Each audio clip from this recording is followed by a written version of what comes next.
حضور صلی اللہ علیہ وسلم نے نا فجر کی نماز پڑھائی، فجر کی، اور حضور فجر کی نماز پڑھا کے فرمانے لگے بھئی کسی بندے نے روزہ رکھا ہوا ہے آج؟ حضرت عمر کہتے ہیں رات کو میرا ارادہ تھا رکھوں، پر سویرے پھر میں نے گرا دیا، نہیں رکھا۔ حضور نے دوسری دفعہ پوچھا بھئی کسی نے روزہ رکھا ہے؟ تو حضرت صدیق کے اوپر نے ہاتھ کھڑا کیا، عرض کی یا رسول اللہ میں نے رکھا ہوا ہے۔ آپ حکم نہ دیتے تو نہ بتاتا، پر روزہ رکھنا بھی آپ نے توجہ دلائی ہے تو حکم بھی آپ کا بتاؤ تو بتا دیا۔ حضرت عمر کہتے ہیں حضور نے فجر کی نماز پڑھائی، فجر کی۔ دوسرا سوال پوچھا بھی کسی نے کسی بیمار کی تیمارداری کی ہے؟ تو حضرت عمر کہتے ہیں میں نے فٹافٹ عرض کی یا رسول اللہ ابھی تو نماز فجر پڑھی ہے، تو اب گھر جائیں گے تو تیمارداری کریں گے نا۔ تو حضور نے فرمایا عمر تو ذرا ٹھہر جانا، جلدی نہ کر، ٹھہر نا ذرا، روک تو صحیح۔ تو حضرت عمر فاروق رضی اللہ تعالیٰ عنہ فرماتے ہیں میں چپ کر گیا، حضور نے فرمایا بتاؤ بھی کسی نے تیمارداری کی ہے؟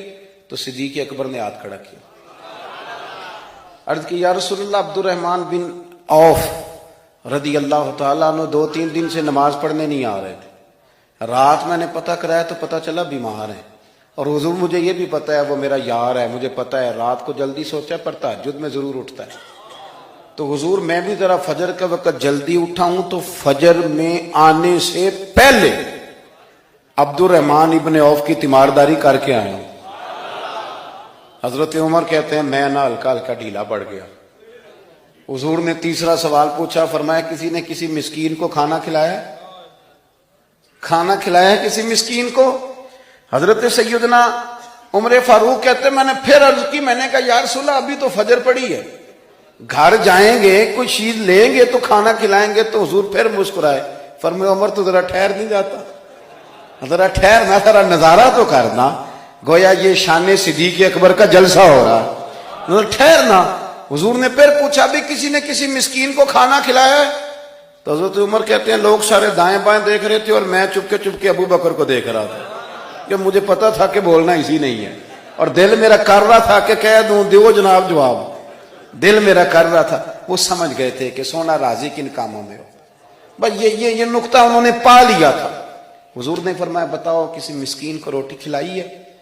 تو جناب سیدنا صدیق اکبر نے ہاتھ کھڑا کیا، عرض کی یا رسول اللہ سویرے اٹھا ہوں تو چھوٹا بیٹا بھی اٹھ گیا تھا، اور میرے وضو کرتے سنت پڑھتے ماں سے کہنے لگا بھوک لگ رہی ہے، تو ماں نے 2 روٹیاں بھی پکا دی، تو حضور ایک اس نے کھائی دوسری اس کے ہاتھ میں تھی۔ جب ہم نکلے ہیں نا گھر سے تو دروازے پہ ایک فقیر کھڑا تھا، مسکین کھڑا تھا، کہہ رہا تھا رات سے بھوکا ہوں، کوئی دروازہ کھلنے کا انتظار کر رہا تھا، ابو بکر سب سے پہلے تیرا ہی کھلا ہے۔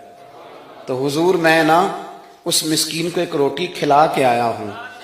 حضرت عمر فاروق کہتے ہیں میں نے گردن جھکا لی، اور میرے رسول کریم نے فرمایا اے اللہ میرے ابو بکر پہ رحم فرما، اللہ میرے ابو بکر۔ وہ سمجھ گئے تھے، مزاج شناست سمجھ آ گئی تھی کہ حضور کن باتوں میں، اور نا اپنے اوپر وہ سارا کچھ طاری کر لیا تھا انہوں نے، طاری، ان کی ادائیں بالکل ڈھل گئی تھی نبی پاک کی اداؤں۔ 3 دن وہ غار ثور میں رہے تو ہمارے صوفیاء فرماتے ہیں کہ ان پر تجلیاں بھی پڑی محبوب کی معرفت کی۔ جب مدینے آئے نا نبی کریم کو لے کے، تو کچھ لوگوں نے حضور کی زیارت کی تھی، کچھ نے نہیں کی تھی، تو کچھ آتے تو نبی پاک کی دستبوسی کر کے بیٹھ جاتے، حضرت ابو بکر سے ہاتھ نہ ملاتے، اور کچھ صرف حضرت ابو بکر سے ہاتھ ملاتے اور حضور سے ہاتھ ہی نہ ملاتے۔ میری بات پہ توجہ ہے آپ حضرات کی؟ تو کچھ لوگوں کو نا شبہ ہونے لگا، وہ معاذ اللہ سمجھنے لگے کہ شاید یہی اللہ کے رسول ہے۔ حضرت صدیق اکبر، یہ کیوں شبہ ہوا؟ تو ہمارے محدثین فرماتے ہیں کہ ابو بکر صدیق بولتے بھی اس طرح تھے جو میرے نبی پاک کا طریقہ، بیٹھتے بھی اس طرح تھے جو رسول پاک کا طریقہ۔ کہتے ہیں انہوں نے امامہ باندھا ہوا تھا تو جو امامے کا پیچ حضور کا ڈھیلا رہ گیا تھا ان کا بھی ڈھیلا رہ گیا تھا، اس طرح اپنے آپ کو مزاج میں ڈھالا تھا، تو من شدی من تو شدم، میں اس طرح ڈھالا تھا مزاج میں، اس طرح کے کوئی فرق ہی نہیں نظر آتا تھا۔ وہ کہتے ہیں جب حضرت ابو بکر صدیق نے دیکھا نا کہ لوگوں کو تو شک ہو رہا ہے، کوئی میرے ساتھ ہاتھ ملا کے بیٹھ جاتے، تو حضرت صدیق اکبر نے کہا کوئی ایسا کام کرنا چاہیے کہ پتہ چلے آقا کون ہے غلام کون ہے۔ اٹھے، کندھوں پہ چادر تھی، وہ اتار کے نا تو حضور پہ سایہ کر دیا، لوگوں کو پتہ چل گیا کہ سایہ کرنے والا کوئی غلام ہے، اور جس پر سایہ کیا جا رہا ہے وہ آقا ہے۔ کیا خوبصورت نقطہ لکھا ہے مفسرین نے شارحین فرماتے ہیں تھوڑی دیر کے لیے، تھوڑی دیر کے لیے، تھوڑی دیر کے لیے حضرت ابوبکر صدیق نے حضور کے سر انور پر اپنی چادر کا سایہ کیا تھا۔